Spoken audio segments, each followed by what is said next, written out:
Nakvibrat ang telepono, sa gilid ng mesa saktong pagkalagay ni Rowena Macharaek ng huling tuldok sa ginagawa niyang estimate.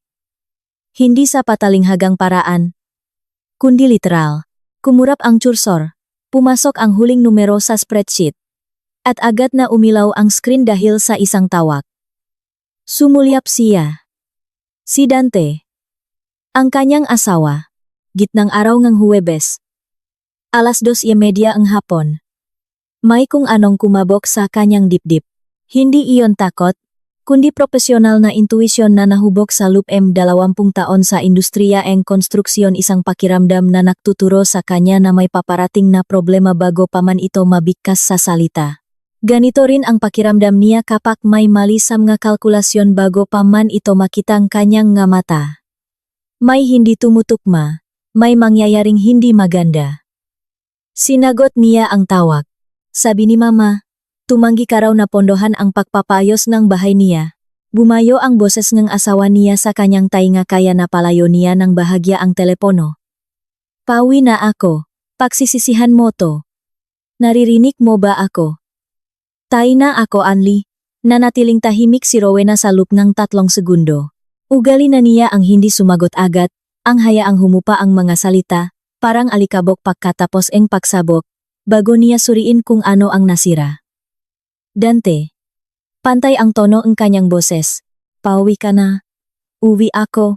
Halos isihaw nito. Mag-uusap tayo ng masinsinan. Sige. Hihintayin kita. Pinatay niya ang tawag. Inilapak ang telepono ng nakataop. At tiningnan ang monitor kung saan nakabukas ang katatapos lang na project estimate. Sumandal siya sa kanyang silya at ilang segundong tumitik sa kisame. 58 taong gulang na siya. 17 taon na siyang nagtatrabaho bilang chief estimator sa Pundasyon Builders. Bago iyon, 6 na taon sa ibang kumpanya, at bago paruun ay sa universidad, kung saan siya nagtapos ang cum laude. Isang diplomang hindi niya kailanman ipinagmalaki. Dahil para sa kanya, ang diploma ay simula lamang ng usapan, hindi ang buong usapan. Sa lubang 23 taon, nakagawa na siya ng estimates para sa daang proyekto, mga paralan, ospital, subdivision, at mall. Alam niya kung makano ang bawat metro kwadrado ng palitada, makano ang bayad sa bawat oras ng isang mason, makano ang halaga ng isang pagkakamali sa sukat, at kung gaano kamahal ang pilit na pagtitipid sa mga materyales na hindi dapat tinitipid. Alam din niya ang halaga ng pananahimik at kung hanggang kailan ito pwedeng itago bago maging isang malaking utang. Tumayo si Rowena at nagpunta sa kusina. Kumuha siya ng tubig mula sa water dispenser at marahang ininom iyon habang nakatingin sa labas ng bintana. Sa labas, ay makikita ang isang lumang kalsada sa Quezon City. May mga naglalakihang puno nga. Akasya na itinanim pa noong dekada 70. Dahil panahon ng bagyo at habagat, basa ang kalsada at madilim ang kalangitan. Gusto niya ang tanawing ito. Ang bakurang ito. Ang bahay na ito. Anya ang bahay na ito. Hindi nila. Hindi sa pamilya. Pagmamay-ari ito ni Rowena Macharaek, ayon sa titulo, ayon sa batas, at ayon sa katotohanan. Binili niya ito 8 taon bago niya nakilala si Dante, isang maluwag na unit sa ikalawang palapak ng isang lumang mid-rise building. May matataas na kisame, malalapat na bintana, at makakapal na pader kaya't presko sa tag-init at hindi binabaha kapag tag-ulan. Siya mismo ang nagparenovate nito. Namili siya ng mga materyales, nakipag-usap sa mga kontratista, binantayan ang bawat pagbuhos ni semento. Ibinuhos niya rito hindi lang ang kanyang pra kundi ang mga bagay na hindi nabibili. Aksidente silang nakakilala ni Dante sa isang birthday party ng kaibigan. 50 taong gulang si Dante nun, at siya naman ay 53. Biyudo si Dante, isang engineer sa isang planta sa Laguna. Tahimik, hindi masyadong madaldal, at mukhang isang taong may direksyon sa buhay. 1 taon at kalahati silang nagdate bago nagpakasal. Naging payapa ang lahat, walang labis na drama. Tapos, dumating si Aling Corazon. Bueno. Palagi naman itong nandiyan. Ang ina ni Dante, 72 taong gulang, dating accountant, at nakatira sa isang lumang bahay sa kabilang distrito. Bago ang kasal, ilang beses lang itong nakasalamuha ni Rowena tuwing may okasyon. Palangiti, si Aling Corazon. Masigla at matalas ang mata. Naisip nun ni Rowena, isang normal na babay, independent, may sariling buhay. Nagkamali siya sa kanyang estimate. Nangyayari iyon kahit sa mga pinakamagagaling na estimator. Pagkatapos ng kasal, nagsimulang dumalaw si Aling Corazon. Nung una, paminsan-minsan lang may dalang maprutas. Nakukuwento tungkol sa presyong bilihin sa palengke. Kalaunan, naging madalas, hanggang sa dumating ang araw na pumasok ito nang walang pasabi gamit ang susi na ibinigay ni Dante para in case of emergency. Hindi agad ito nalaman ni Rowena. Nalaman lang niya noong umuwi siya ng maaga galing opisina at naabutan ang kanyang biyenan na pinapakialaman ang mga tupperware at delata sa kanyang pantry. Inaayos ko lang, Rowena, sabi ni Aling Corazon nang walang bahit ng hiya. Ang gulo kasi nang magamit mo rito. Hindi magulo ang pantry. May sarili siyang sistema ngang pag-organisa na taon niyang nakasanayan, pero walang silbi ang magpaliwanag. Matapos iyon, kinausap ni Rowena si Dante ng mahinahon.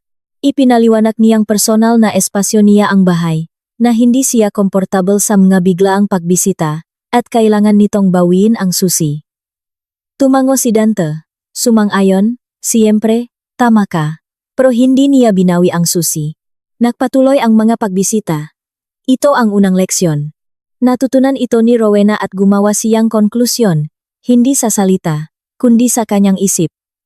Dun kung saan niya ginagawa ang pinakamahalagang trabaho. Nagsimula siyang magtala, hindi dahil sa pagiging mapakikanti, kundi dahil sa profesional na ugali. Anumang proyekto ay nangangailangan ng dokumentasyon. Anumang paglihis sa plano ay dapat nakarekord. Gumawa siya ng spreadsheet, petsa, insidente, at halaga kung meron man. Nung una, pampakalma lang ito ang isip, hanggang sa lumaki ang listahan. Magaling humingi si Aling Corazon sa paraang parang natural na karapatan niya ito. Hindi siya direktang humihingi ng pera, ang sinasabi niya. Rowena, tumaas ang kuryente ko. At saka kayo naman ni Dante. Nakaluluwak-luwak na. Hindi siya nagsasabing, ibilhan mo ako nito. Ang sinasabi niya, mas magaling ka sa ganito kaysa sa akin. Ikaw na ang pumili, baka maloko pa ako. Maliit lang ang bawat hinihingi. Pero kapag pinagsama-sama, umabot ito. Sa halagang minsan ay tinitigan. Nalang ni Rowena sa screen ng ilang minuto. Pero lahat ng ito ay naging background noise na lang. Ingay ngalsada na nasasanayan na niya. Mapapansin mo lang kapag bigla itong tumigil. Nagsimula ang totoong problema 3 buwan na ang nakararaan. Tumawag si Aling Corazon isang linggo ngang gabi at sinabing hindi na raw pwedeng tirhan ang bahay niya. May tumutulong tubig sa kisaming ang banyo. Tuklap na ang pintura sa sala. Umaalinggaw-ngaw ang nga tubo, at malapit na raw humuho ang balkonaha. Kahit nakita mismo ni Rowena ang balkonahan nung nakarang buwan, at wala namang problema rito, Rowena, nasa construction ka naman. Sabi ang biyenan sa boses na parang may inaasahan ng sagot. Ikaw na ang mag-ayos. May magakilala ka naman. Kahit makuha mo lang sana sa presyong pabrika ang mga materyales. Tapos kami na bahala sa labor. Aling Corazon. Putol ni Rowena. Titingnan ko po kung anong kailangang ayusin. Gagawa akong listahan. Saka natin pag-usapan. Pumunta siya, sumuri, at gumawang listahan profesional. Tapat. Walang labis, walang kulang. Kailangang palitan ang tiles sa kisaming ng banyo at ang gripo. Retouch ng pintura sa 2 pader. Ayos naman ang balkonahe. Gumawa siyang estimata. Ayon sa presyo sa merkado. Dahil hindi siya marunong mandaya. Materyales, labor, at total. Tiningnan ni Aling Corazon ang mga numero. Ang mahal naman nito. Akala ko ba magagawan mong paraan? Hindi po pwede ang ibang paraan, sagot ni Rowena. Iyan po ang tapat na presyo. Pero kaya mo namang hindi po, sagot ni Rowena. Hindi ko kaya. Hindi ron natapos ang usapan. Pero malinaw na ang posisyon niya. Umuwi si Rowena. Pakaraan ng isang oras. Tumawag si Dante at nakiusap na pagbigan na ang ina. Ipinaliwanag muli ni Rowena ang sitwasyon. Nagbuntong hininga si Dante. Hindi na naulit ang usapan. O iyon ang akala niya. Lumipas ang 3 buwan. Walang kakaibang nangyari. Sa panlabas. Patuloy na pumupunta si Aling Corazon. Patuloy na nanginggialam ngang gagamit na tahimik namang ibinabalik ni Rowena sa tamang pwesto. Naktatrabaho si Dante. Umuwi. Nakahapunan. Nanonot ng tefa. Minsan nahuhukas na pinggan. Tuloy ang ikot ng mundo. Naktatrabaho si Rowena. Isang malaking bidding para sa isang proyekto na ilang linggo na niyang ginagawa ang papalapit na sa deadline. 50 milyong piso. Isang public school na may kapasidad para sa 6 na raang estudyante. Mahigpit ang schedule. Nag-work from home siya nitong Huwebes. Mas pabor ito sa kanya para iwas sa ingay ng opisina at para makapag-focus. Alas 11 ng umaga. May nag-doorbell. Alam na niya kung sino iyon bago pa man siya sumilip. Nakatayo si Aling Corazon sa labas, may bitbit na ecobag. Mukha siyang negosyante na may mahalagang pakay. Rowena. Sandali lang.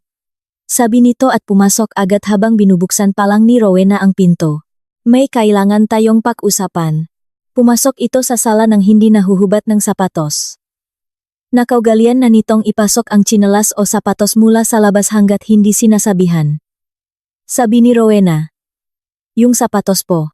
Hinubat ni Aling Corazon ang sapatos ng may himingang pagkadismaya. Bumalik si Rowena sa kanyang mesa. May 4 na oras pa siya bago isubmit ang tender. 4 na oras. Mahaba iyon kung walang istorbo. Napakaikli kung meron. Tungkol ito sa payos ang lumang bahay. Sabi ang biyenan. Umupo sa silya sa loob ng home office na parang kanya iyon. Sayang kasi. Gusto ko sanang ipaayos para mapaupahan at may dagdag income ako. May nahanap na akong murang gagawa. Pero kailangan nila ng materyales. Diba pwede kang kumuha sa warehouse niyo? Yung mga tira-tira lang. Inangat ni Rowena ang tingin mula sa monitor. Hindi po. Sabi niya. Bakit?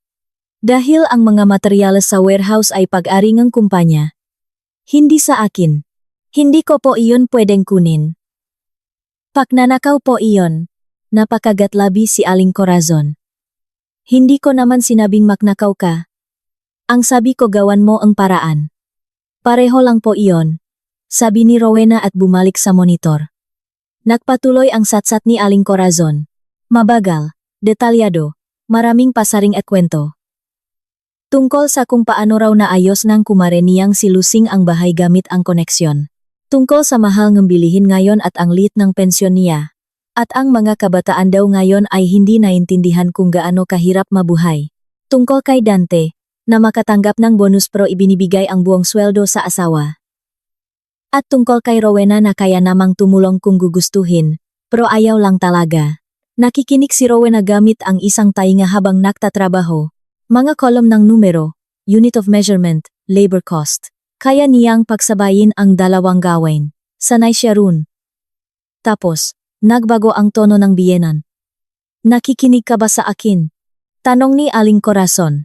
Nakikinig po, sabi ni Rowena, hindi inaalis ang mata sa screen. Ibig sabihin, ayaw mo talagang tumulong. Nasabi ko na po ang desisyon ko, hindi po iyon magbabago. Naging tahimik ng 3 segundo. Pagkatapos, nakita ni Rowena ang isang paggalaw sa gilid ng kanyang paningin. Hindi siya nakapakriyak agad. Tumayo si Aling Corazon, lumapit sa mesa, at sinadya halatang sinadya dahil sa puwersa na itabik ang isang salansan ng manakaprintang blueprint mula sa gilid ng mesa. Naulipakan ang mapapil. Sinundan iyon ng pagtabik sa baso nga ballpen, na bumaksak sa sahig ng malakas. Mabilis na tinakpan ni Rowena ang kanyang laptop. Hindi nahulog ang laptop. Pero nakalat ang nga plano sa sahig. Puro ka-drawing. Matigakas na sabi ni Aling Corazon. Nakaupo rito, nagdo-drawing ng mapapel. Humihingi ng tulong ang biyenan mo, pero papel ang inaatupak mo. Magpakaasawa ka nga. Tinitigan siya ni Rowena ng matagal at tahimik. Aling Corazon, sabi niya sa wakas. Kailangan niyo na pong umalis. Ano? Umalis na po kayo. Ngayon din. Tiningnan siya enggebiyanan na parang hindi makapaniwala sa nangyayari. At tila naramdamang siya ang biktima sa sitwasyon. Pinapalayas mo ako? Tanong nito sa tonong handang mag-iskandalo. Pinapaalis ko po kayo. Inulit ni Rowena. Nagtatrabaho ako.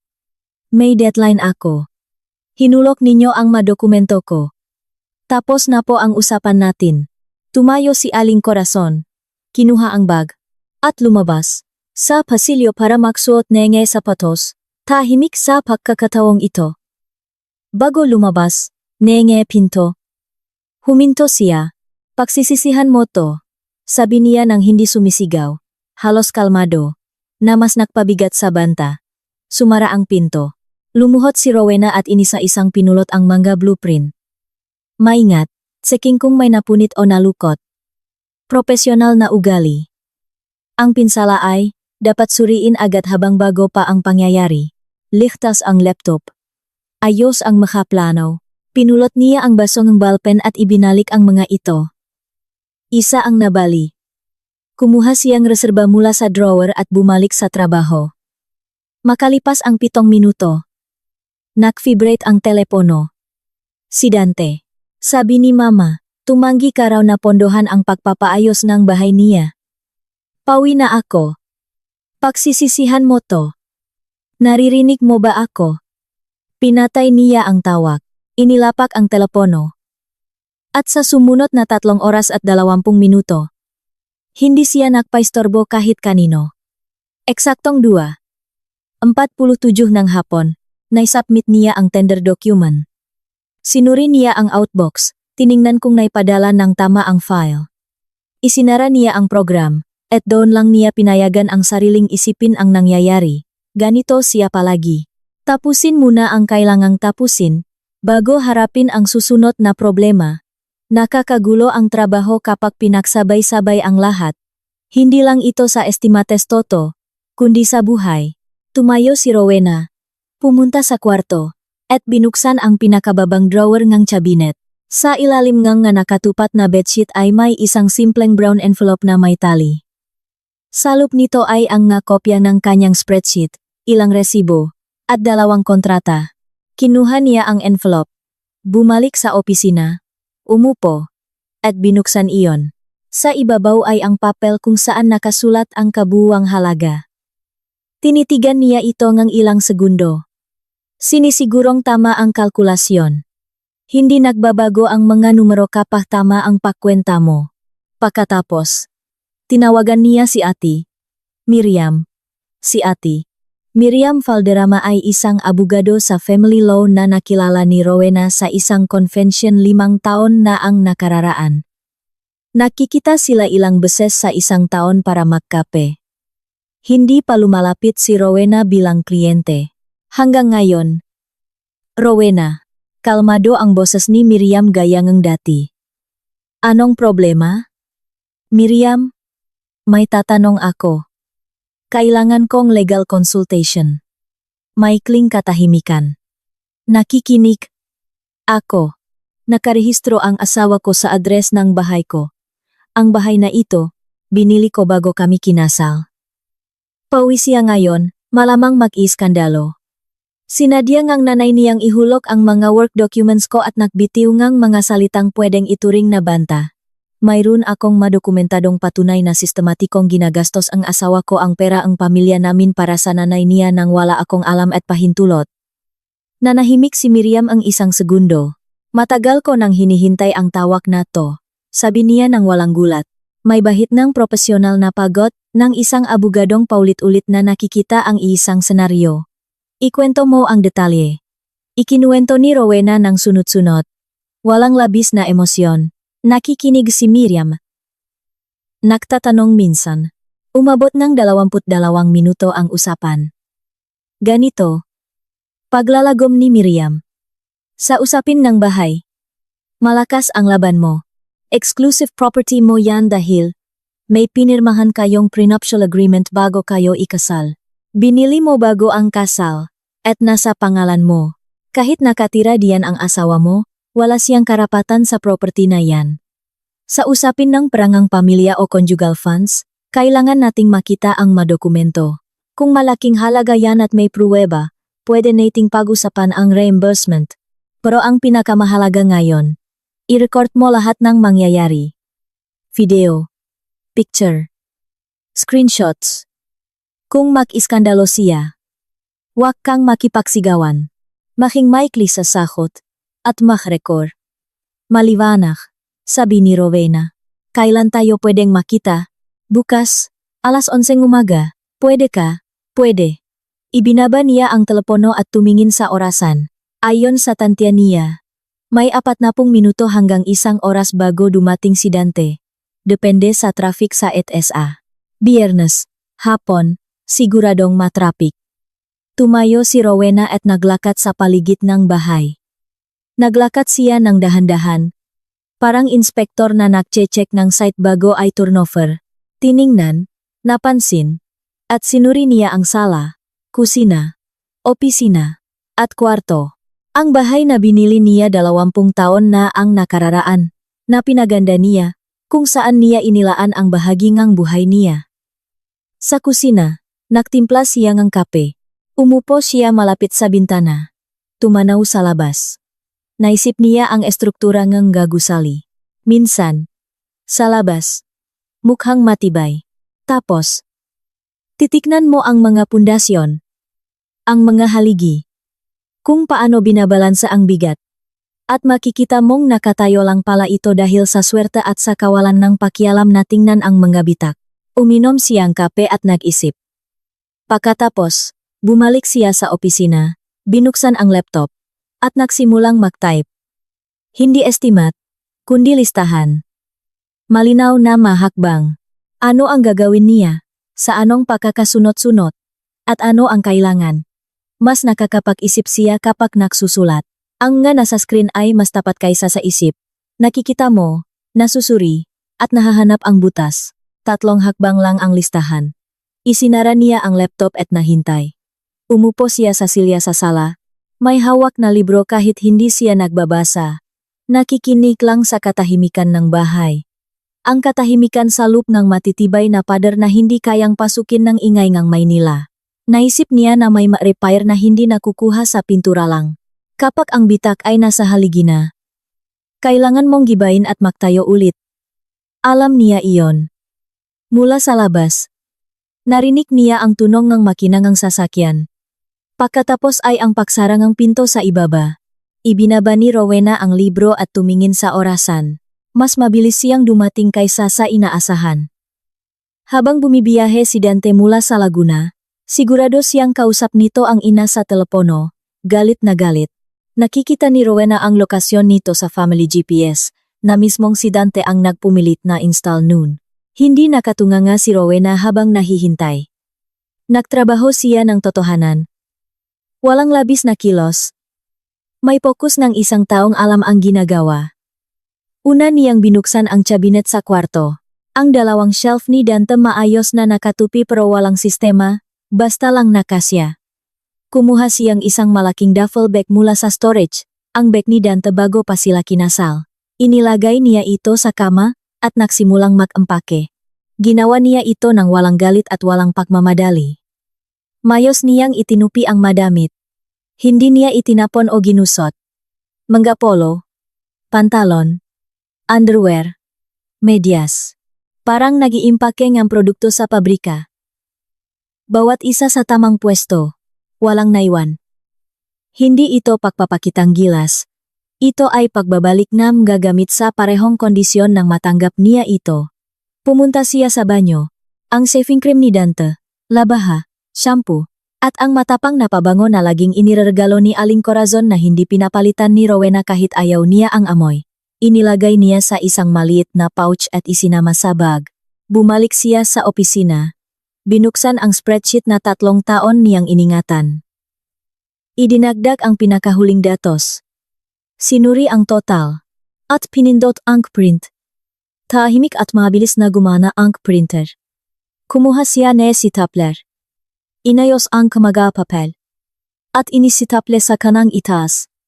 Gaya ne pag-ayos sa mga opisyal na dokumento sa opisina. Sa title page, malaki ang font at walang paligoy-ligoy. Tala ang mga gastusin mula sa conjugal fund. Para sa iyong kaalaman, sa ilalim, ang kabuwang halaga na kabal fund, hinati-hati kada taon. Kinuha niya ang bundle na ito, pumunta sa may pintuan, at ipinatong ito sa console table, kung saan karaniwang inilalapag ang masusi. Saktong unang makikita kapag bumukas ang pinto. Sa tabi nito ay ang bag ng magamit ni Dante. Umatras siya para tingnan. Mayos ang bag. Kitang-kita ang dokumento. Binuksan niya ang ilaw sa pasilyo. Bumalik siya sa sala. Umupo. At kinuha ang libro. Narinig niya ang lahat. Ang pagbukas ng pinto sa ibaba. Ang mayabak sa hagdan na mabilis. Parang taong may dalang malaking galit. Ikalawang palapa. Bumagal ang mga yabak. Nahanap ang pinto. Susian. Bumukas ang pinto. At pagkatapos, katahimikan. Hindi lang saglit na pahinto, kundi totoong katahimikan. Walang salita. Walang yabag. Walang tunongang pahuhubat ng sapatos. Pumasok ang tao at nanigas. Naramdaman iyon ni Rowena, dahil walang nangyari sa dapat ay pagsaboh ngang galit, hindi siya lumabas sa pasilyo. Nanatili siyang nakaupo at naghintay. Nakatayo si Dante sa pasilyo. Bukas ang pinto, paabante sana, pero napahinto dahil nakita niya ang bag, ang magagamit niya.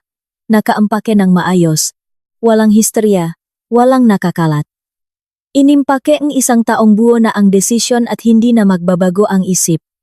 At sa tabi ang bag, mga papel, ang itaas na pahina, ay may numerong sapat ang laki para mabasa mula sa kinatatayuan niya.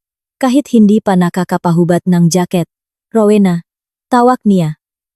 Iba na ang boses niya. Hindi yung boses na sumisigaw sa telepono kanina. Mahina ito. May bahit ngang tunay na kalituhan ang kalituhan ng taong natuklasang iba ang realidad kaysa sa inaasahan niya. Nasa sala ako. Sagot ni Rowena. Naglakad siya. Huminto sa hamba ang pinto ang sala. Suot pa rin ang jacket. Hawak ang masusi. Tumingin kay Rowena. Ano to? Tanong niya. At malinaw na hindi lang ang mapapel ang tinutukoy niya, kundi ang bag, ang katahimikan, at ang kaayusang ito na mas nakakatakot pa kaysa sa isang nagwawalang asawa. Magagamit mo iyan. Nakaampake na kung sakaling mauwi ang usapan natin sa puntong wala ng balikan. Sabi ni Rowena, hindi inaangat ang tingin mula sa libro. At iyan, ginuso niya ang direksyon ng pasilyo. Ang estimat ng proyektong 3 taon mo nang inililihim sa akin. Tahimik si Dante. Upo, sabi ni Rowena. Mahaba-haba ang pag-usapan natin. Umupo si Dante. Hindi niya hinubat ang jacket. Tiningnan niya si Rowena na parang pumasok siya sa isang kwarto at natuklasang nasa ibang planeta pala siya. Isinara ni Rowena ang libro. Magsimula na tayo. Tatayo lang ako. Ikaw ang bahala. Tumayo si Rowena. Kinuha ang brown envelope sa mesa. Inilapak sa center table. At inalis ang tali. Tiningnan iyon ni Dante na parang isang bomba. Ano yan? Dokumentasyon. Sagot ni Rowena at binuksan ang envelope. Hindi siya nakmamadali. Walang dahilan makmadali kapag sigurado ka sa mga numero. Ang nakmamadali lang ay ang mataong takot na maunahan sa salita. Sa loob ng 3 taong pagsasama natin. Simula niya.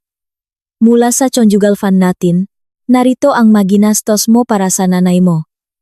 Kinuha niya ang unang pahina. Mabang transfer sa account ni Aling Corazon. Nakasulat na kuryente. Gamot, grocery. Ikaw ang nag-transfer. Tinrack ko mula sa bank statement natin. Total. 350,000 pesos sa loob ng 3 taon. Ibubukasan na ni Dante ang bibig niya pero sinarado rin. Teka. Hindi pa ako tapos, sabi ni Rowena. Sunod. Pagbilingam nga materyales para sa partial renovation sa bahay ni Aling Corazon 18 buwan na ang nakararaan. Sabi mo nun. Barya lang. Tiles lang sa banyo. Kusa mong babayaran. Nahanap ko ang mga resibo sa folder natin. 85,000 pesos. Binayaran gamit ang joint account natin. Rowena, ito ay patapusin mo ako. Mga biyahe niya sa Grab na binayaran ko. Mga pagkekes na sinabi mong babayaran mo rin pero hindi naman. Maliliit na bagay iyon. Pero heto ang hindi maliit. Ang laptop na niregalo mo sa nanay mo noong nakaraang Disyembre.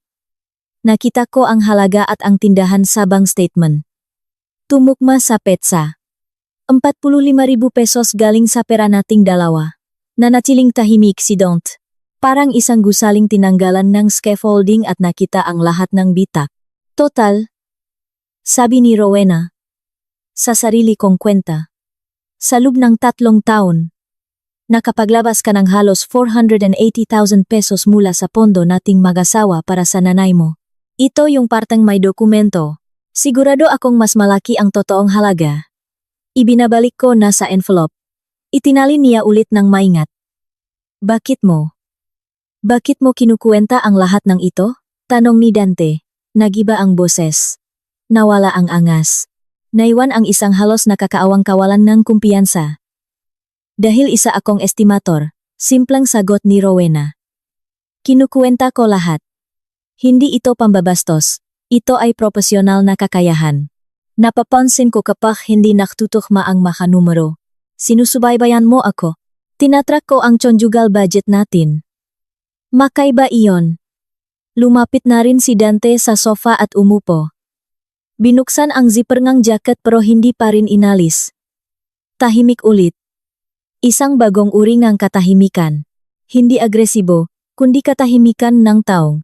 Sinusubukan pang iproseso kung paano siya sasalak. Binigyan siya ng oras ni Rowena. Sanay siyang maghintay. Gusto mo bang ibalik ko ang pera? Tanong ni Dante sa wakas. Parang bata na nahuli at tinatanong kung ano ang parusa. Sa ngayon, gusto ko lang ituloy ang usapan, sabi ni Rowena. May isa pa akong tanong, at mas mahalaga ito kaysa sa pera. Tumayo si Rowena, pumasok sa kwarto, at pagbalik ay may bitbit na cellphone. Binuksan ang isang litrato at iniabot kay Dante. Kinuha ito ni Dante. Litrato iyon ng isang dokumento. Kinuha iyon ni Rowena noong nilalabhan niya ang koat ni Dante. Isang kontrata. May pirma, may petsa. Tinitigan ito ni Dante ng matagal. Mas matagal kaysa sa kinakailangan para basahin ito. Hinahanap siguro niya kung may butas para makapagpalusot. Saan mo to nakuha? Tanong niya. Halos isang pahayag kaysa tanong.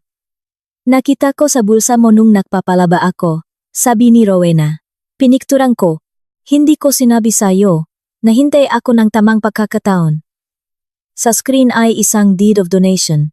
Ipinamigay ni Dante sa kanyang ina ang kanyang kalahating bahagi sa lupang binili nilang mag-asawa bilang investment. Isang lote sa Batangas. Magandang lokasyon. Pareho silang naglabas ng para doon. Nakapangalan sa kanilang dalawa. 5 buwan na ang nakakaraan. Ang petsan ni deed of donation. Hindi nagsabi si Dante ni isang salita. Gusto ko namang ipaliwanag sa nasimula ni Dante. Wag na, putol ni Rowena. Malumanay pero pinal, parang sumasarang pinto. Hindi ako humihingi ng paliwanag. Ipinapaliwanag ko lang ang sitwasyon nating dalawa ngayon. Ibinaba niya ang telepono. Tumingin si Dante sa kanya. Wala sa paningin niya ang inis o galit. Nakita ni Rowena ang kalituhan ng isang lalaking nasanay na pinapagalitan lang ng konti at pinapatawat. Na ngayon ay natuklasang hindi na pala ubra iyon. Rowena, sabi niya. Gusto mo ba ang annulment? Hindi ito tanong. Gusto ko ang tapat na pag-usap. Sagot niya. Ang tapat na usapan ang magdidikta kung ano ang susunod. Pareho lang yon. Hindi umimik si Rowena. Tumayo si Dante. Palakat-lakat sa kwarto. Huminto sa bintana. Parehong tanawin ang umulan na labas, ang nga punong atsatsiya. Hindi mo naiintindihan kung anong pakiramdam na mag-isa ang nanay mo. Mahinang sabi ni Dante. Nakatingin sa labas. Maagang namatay ang nanay mo. Hindi mo na maalala. Mag-isa si mama. Hindi ko pwedeng pabayaan. Hindi ko sinabing pabayaan mo, sabi ni Rowena. Ang hinihingi ko, tulungan mo siya ng tapat, gamit ang sarili mong pera, na hindi mo itinatago sa akin, at hindi nagpapatitulong ang lupa ng hindi ko alam. Basic respect yon sa mag-asawa. Hindi ka naman papayak na ibigay ang lote sa Batangas eh. Hindi ka nagtanong dahil alam mong hindi ako papayak. Ibig sabihin, alam mo mismong mali, sabi ni Rowena. Pero ginawa mo pa rin, at inilihim mo. Humarap si Dante. Pangit ang mukha niya sa sandaling iyon, hindi galit, kundi hitsurang ang taong nahuli sa isang nakakahiyang gawain at walang lakas aminin o itanggi. Sabi ni Mama, hindi mo raw siya kailanman minahal. Sabi nito, na lagi mo siyang minamaliit, na tingin mo sa sarili mo, ikaw ang pinakamatalino. May karapatan si Aling Corazon na isipin kahit anong gusto niya sa akin, sagot ni Rowena. Pero hindi binabago ngang opinyon niya ang makatotohanan. At ang katotohanan ay ang manumero sa spreadsheet at ang pirma mo sa deed of donation. Para kang robot. Sabi ni Dante, may bahit ng pagod na inis. Lagi kang parang robot. Numero, spreadsheet, katotohanan. May nararamdaman ka ba kahit konti? Tinitigan siya ni Rowena. Meron, sabi niya. Pero ang nararamdaman ay hindi magandang argumento pagdating sa pera. Kung mayroon kang isasagot na may say-say, magsalita ka. Kung wala, kailangan na nating pag-usapan ang mga susunod na hakbang. Anong hakbang? Makikipakita ako sa abogado bukas, sabi niya. Si Ate Miriam Valderrama. Hindi mo siya kilala. Gusto kong malaman ang makarapatan ko sa sitwasyong ito bago ako gumawa ng desisyon. Praktikal iyon. Tiningnan siya ni Dante na parang nagsasalita si Rowena ng ibang wika. Nagdesisyon ka na. Mabagal nitong sabi.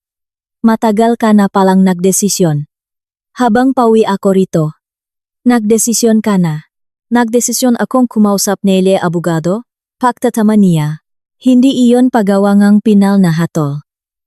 Pero nahanda ako sa usapang ito. Alam kong darating tayo dito maaga o huli. Bakit hindi mo sinabi nun pa? Dahil umasa akong makikita mo mismo ang problema, sagot niya, isang payak at mapait na katotohanan. Ilang beses kong sinubukang pag-usapan ang boundaries, ang pera, ang nanay mo. Lagi kang sumasang-ayon na tama ako. Pero walang nagbabago. Kapag paulit-ulit na ang ganitong usapan, maisip mo na lang na mga tunok lang ang nga salita mo. Tumahimik si Dante. Sa kabilang unit sa itaas, may nahulog, isang kalabok. Tapos tumahimik. Tuloy ang buhay. Walang pakialam ang mundo sa nangyayari sa likod ng mga saradong pinto. Si Mama. Simula ni Dante, pero hindi tinapos. Problema mo na yon, sabi ni Rowena. Kung paano mo ipapaliwanag sa kanya ang sitwasyon. Labas ako run. Tumango si Dante. Mabagal. Parang automatiko. Tumayo siya, isinara ang zipper ng jacket, at naglakad papuntang pinto. Aalis ka? Tanong ni Rowena.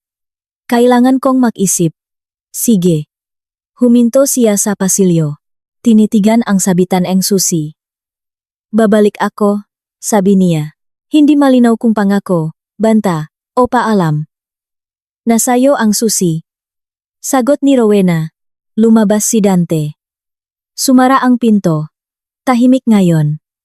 Tumayo si Rowena sa sala. Nakikinig sa palayong mayabag. Tapos bumalik siya sa opisina.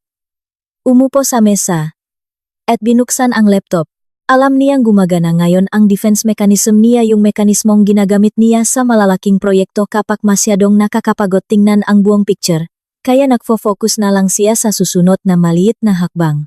Ang susunod na hakbang ay ihanda ang mga dokumento para kay Ate Miriam. Binuksan niya ang spreadsheet, inayos ang nga column. Nagdagdag ng nota. Usapan kaide, ipinakita ang nga dokumento. Reaksyon. Pag-amin ng walang direktang pagtanggi. Walang saksi. Pagkatapos, nilipat niya ang litrato ang deed of donation sa laptop. Nag-text siya kay Miriam. Tapos na ang usapan. Naka-record lahat. Bukas tayo makita. Nag-reply agad si Miriam.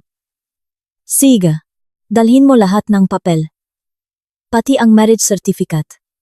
Nahanap ni Rowena ang marriage certificate sa folder ng mga dokumento. Maayos na nakasalansan. Ganun siya palagi. Kapag alam mong kakailanganin ang isang papel, dapat mahanap mo ito sa loob ng 30 segundo. Katabi nito ang titulo ang kanyang tsondo. Binili bago pa dumating si Dante sa buhay niya. Ibinalik niya sa drawer. Pumunta siya sa kusina. Kailangan niyang kumain. Hindi siya nananghalian dahil sa trabaho. Nagluto siyang itlog at kamatis. Mabilis, mainit, sapat na. Habang kumakain, umilaw ang telepono. Hindi tawag, kundi text mula sa isang unknown number. Maikli lang. Rowena. Si Corazon ito. Nagpalit akong number. Akala mo napakatalino mo. Pero hindi mo alam ang lahat. 2 beses binasa ni Rowena ang text. Nag-screenshot siya at ipinadala kay Miriam.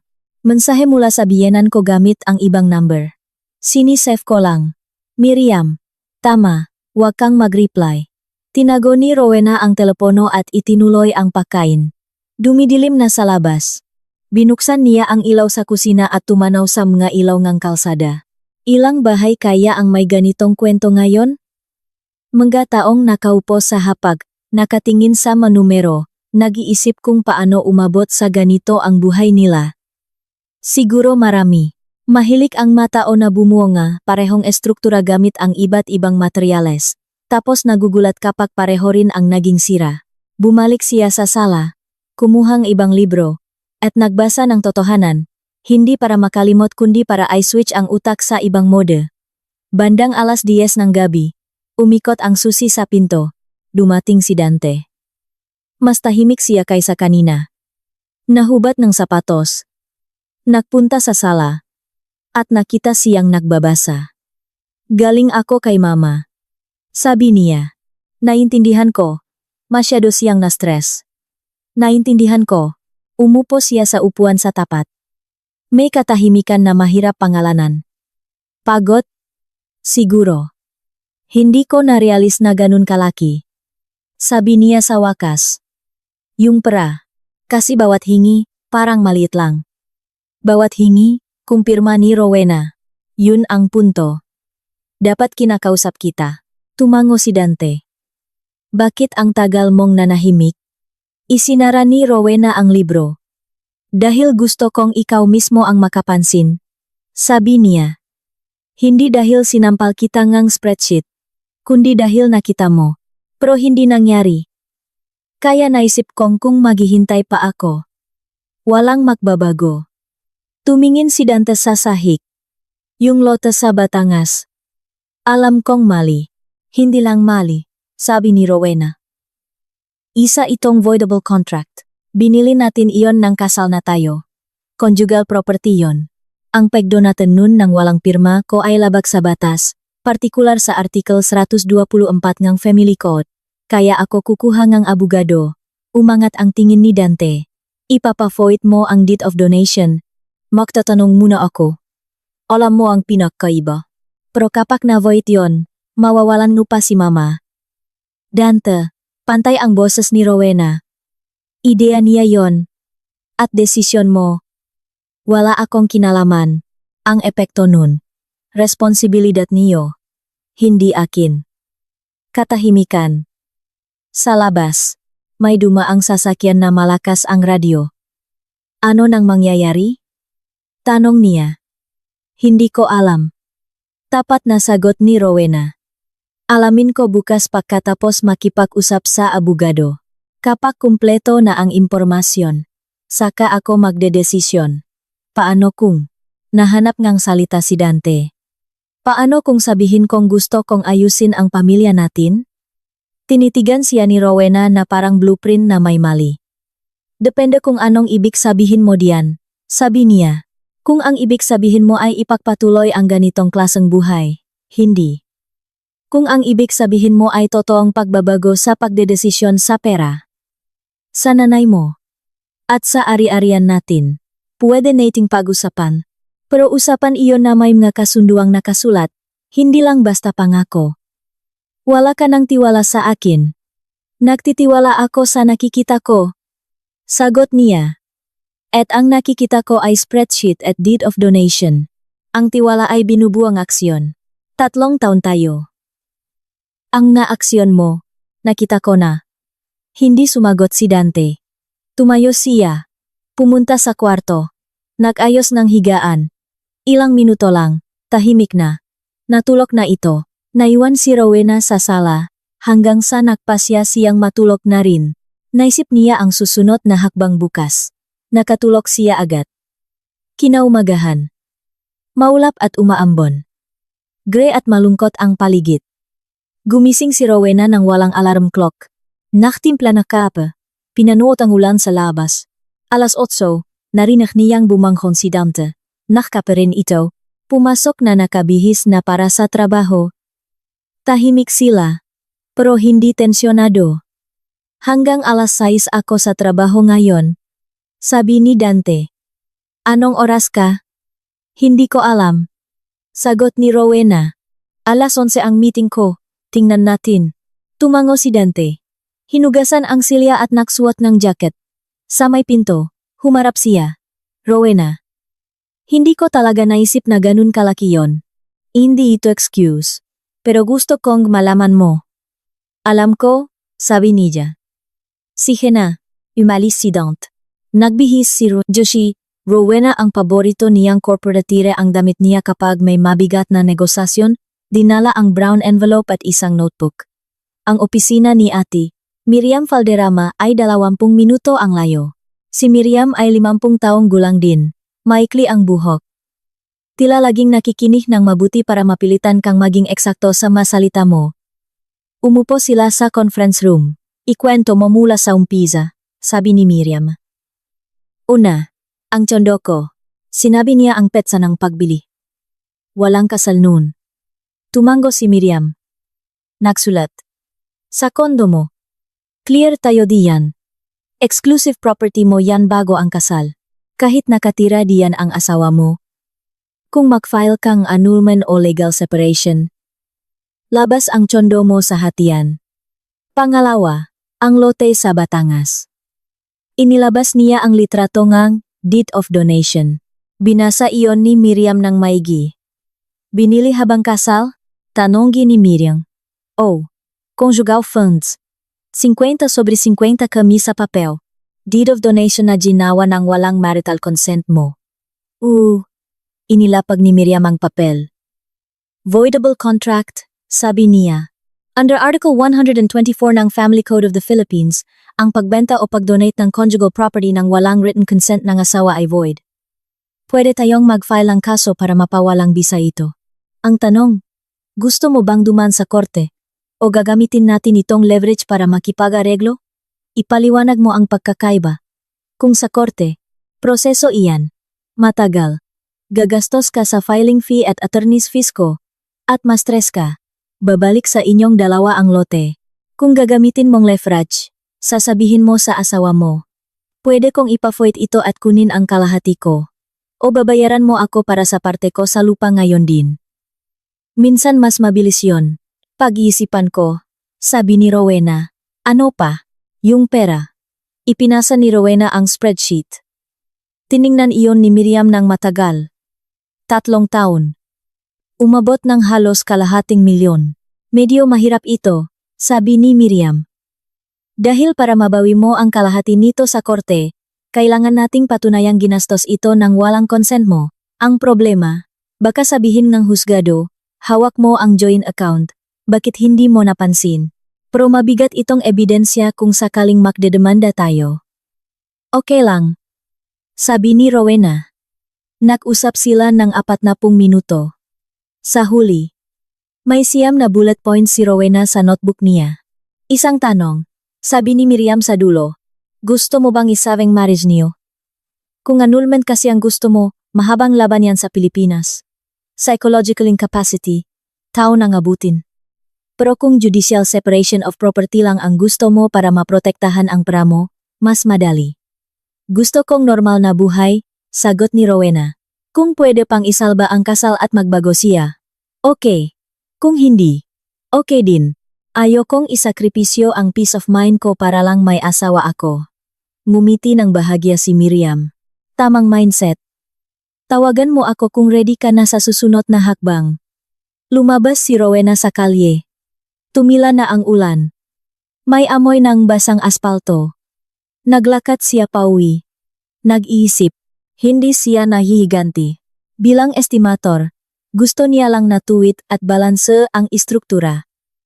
Ang pundasyon niya, ang trabaho niya, ang tsondo niya, ang sarili niya matibay. Ang nasira lang ay ang trust sa asawa. Naisip niya ang text ni Aling Corazon. Hindi mo alam ang lahat. Ano ang hindi niya alam? Hindi siya mapakali. Kinuha niya ang cellphone at tinawagan si Cynthia. Isang kaibigang nagtatrabaho sa Land Registration Authority, LRA, Registry of Deeds. Cynthia, si Rowena ito. Pwedeng magtanong. Unofficial lang. May time ka mamaya. Nakita sila sa isang kapehan malapit sa LRA bandang 4:00 hapon. Sinabi ni Rowena ang sitwasyon. Ang lote sa Batangas, ang donation, at ang text ng biyenan niya. Gusto mong malaman kung may iba pang transactions? Tanong ni Cynthia. Oh, unofficially, sabi ni Cynthia, uminom ng kape, pwede kang mag-request ng certified true copy o mag-title trace sa LRA kung alam mo ang pangalan ng asawa mo. Public record iyan. Isang tanong. May parking lot o garahe ba ang asawa mo nun? Natigilan si Rowena. Meron. Isang maliit na commercial lot na ginawang garahe sa Marikina. Bago pa kami kinasal. Hindi ko na inintindi kasi kanya yon. Sabi ni Cynthia. Tumayo na ito. I check mo ang records. Makikita mo doon. Pag-uwi ni Rowena, agad niyang binuksan ang laptop at pumasok sa LRA online portal. Nagbayad siya ng fees para makita ang magatitulo sa ilalim ng pangalan ni Dante. May lumabas na 2 record. Ang lote sa Batangas. Donated 5 months ago. At ang lote sa Marikina. Binenta 7 buwan na ang nakakaraan sa isang kumpanya. Tahimik na tinitigan ni Rowena ang screen. Binenta ni Dante ang personal property niya 7 buwan na ang nakararaan. Walang problema dun. Kanya iyon Pero, nasaan ang pera? Tiningnan niya ang joint account nila. Walang malaking perang pumasok 7 buwan na ang nakararaan. Walang pumasok sa budget nila. Nasaan pumunta ang proceeds ng bentahan? Naisip niya ang text ni Aling Corazon. Tinext niya si Miriam. Miriam, binenta ni Dante ang premarital property niya 2 months ago. Walang pumasok sa conjugal fund natin. Sabi ang biyenan ko hindi ko alam ang lahat. Tumawag si Miriam. I-check mo rin ang pangalan ng biyenan mo sa Registry of Deeds. Baka may biniling property. Nanginig ang makamay ni Rowena habang tinatype ang buong pangalan ni Corazon Pineda. Nagbayad ulit siya. Makalipas ang ilang minuto, lumabas ang resulta. May 3 property si Aling Corazon. Ang lumang bahay niya. Ang lote sa Batangas na dinonate ni Dante. At ang ikatlo, isang 1-bedroom condo unit sa Fairview. Binili 11 buwan na ang nakararaan. Tinitigan niya ang screen.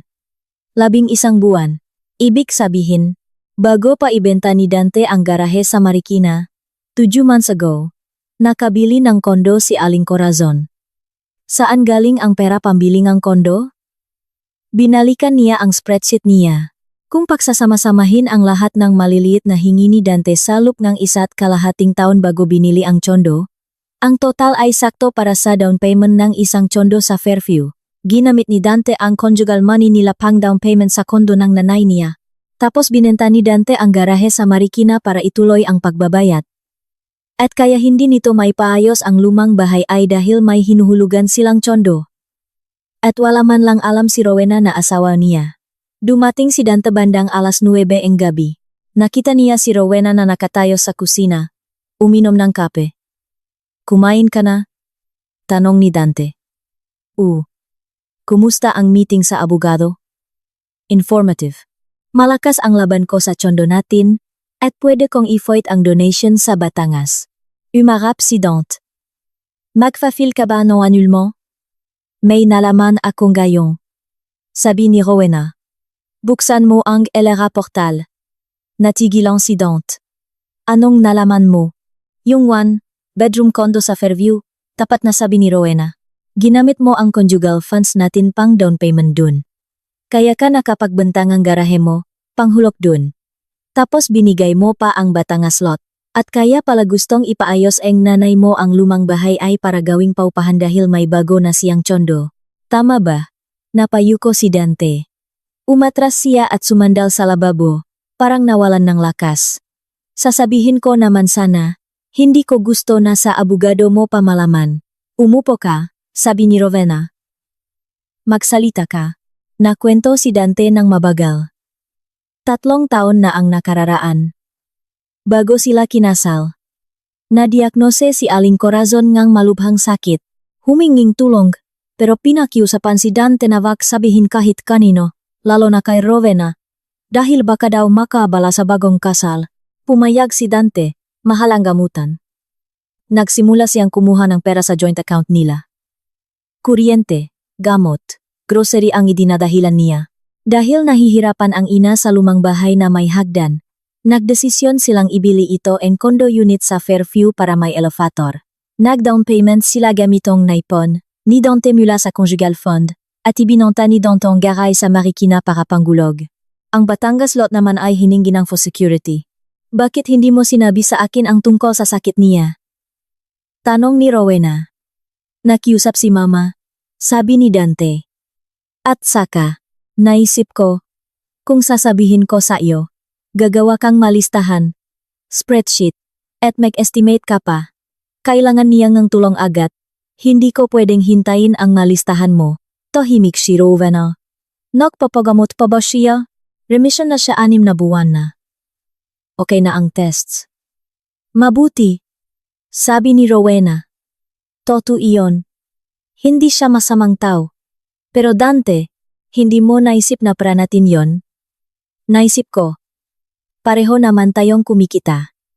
Kung may kinuha ako para kay Mama, masama ba yon? Hindi masamang tumulong gamit ang pera mo. Sagot ni Rowena. Pero masamang kumuha sa conjugal fund ng walang usapan at puro kasinungalingan ang dahilan. Natakot akong humindi ka. Hindi ako hihindi? Dante. Mariing sabi ni Rowena. Kung lumapit ka sa akin 3 taon na ang nakararaan at sinabing may sakit ang nanay mo, tutulong ako. Oh, estimator ako. Maglilista ako. Maghahanap ng pinakamagandang solusyon na hindi maubos ang ipon natin. Baka may iba akong naisip na paraan na hindi tayo parehong mababaon. Pero hindi ka nagtanong. Tahimik si Dante. Ginawa mo ang desisyon para sa ating dalawa. Dagdag ni Rowena. Hindi ako nanay mo na kailangang protektahan. Asawa mo ako. Pero ang ginawa mo ay hindi pagprotekta, kundi kawalan ng respeto. Ano na ngayon? Tanong ni Dante. Napakaya na ang boses. Heto ang gagawin natin.